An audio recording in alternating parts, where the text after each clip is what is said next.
Hello, today we're going to check a battery. To do that we need some tools obviously, so we've got a couple of different sorts of multimeters, got a hydrometer and a load tester. The battery we're going to test is a what we call maintenance free battery, so we can't use the hydrometer. There's no way we can check the electrolyte. It's more for the old school type batteries with the caps, and we can suck up the electrolyte and we can read the specific gravity, which tells us the state of charge.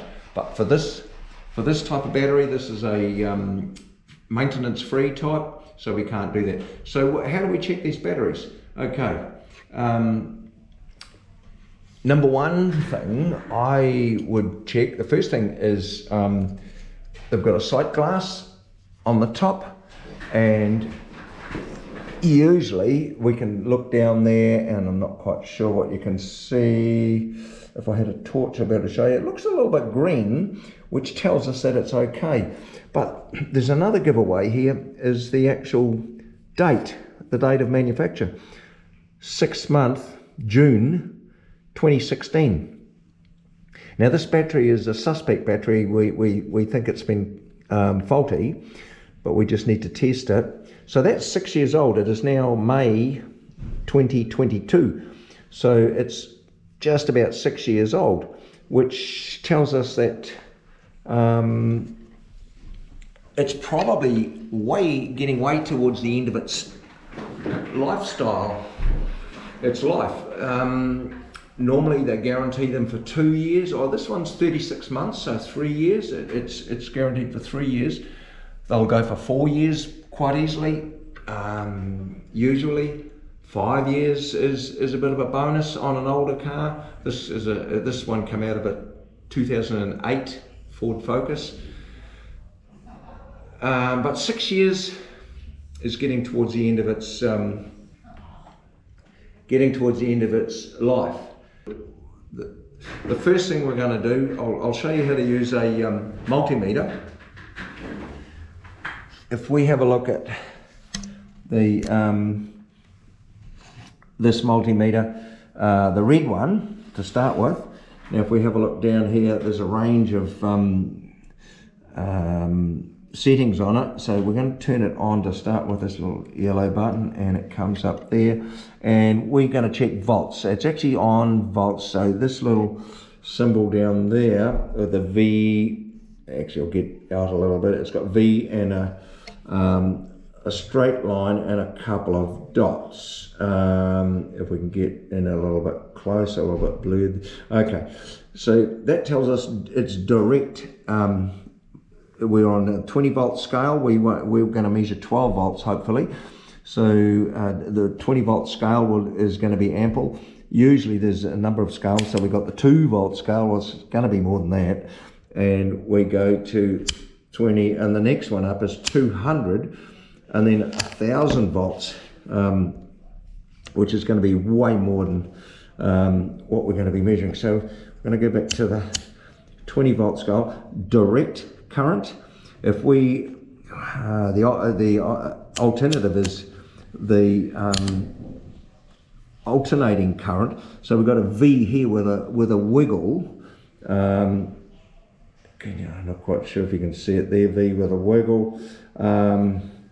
So that tells us that's alternating. We're not going to use alternating current. We're going to use direct current, 20 volts. The right hand socket here is volts and ohms. It's sort of for measuring. So we're going to get the red cord and put it into that socket. There's always a common, it's got COM there for common. So the black one is the earth, goes into the common socket. So now we've got positive and negative leads, and on the other end, see, we've got a red one and a black one. So we can see it there now. Red one on the positive terminal, the black one on the negative terminal, and straight away our voltage is 11.14, which is a little bit low. Just remember, this battery has got no load on it. The real test is when we put a load on this battery. So that brings us to the load tester. So we'll make sure it's turned right around to the off position, anti-clockwise, before we connect it. And once again, we're going to put the red one on the positive terminal and the black one on the negative terminal.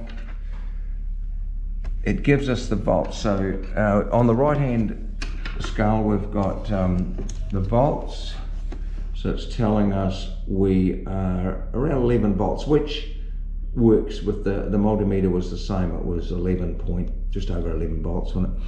Now what we're interested in is the opposite. What we're interested in is the left hand scale where the amperage is. So we're going to turn that big knob at the bottom and we're going to see how much load that battery can. It should be able to withstand it up to a couple of hundred amps on the top scale here. So I would expect. But so we're going to screw this.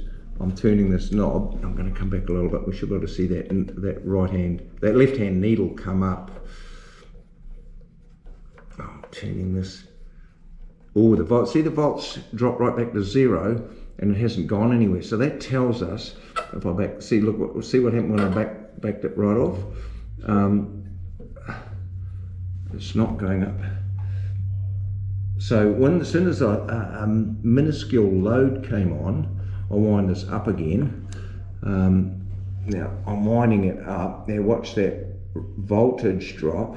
So it's starting to drop now. Gone down 2 volts, but nothing is moving on the left hand side, or it might be coming up a fraction. So it's only just barely moving on that left hand one. So this battery is faulty. Don't leave that on for more than about 10 seconds. If we're drawing a big load for more than 10 seconds, the battery could overheat, it could explode if it's faulty. So just be super careful, no more than 10 seconds with a load on it.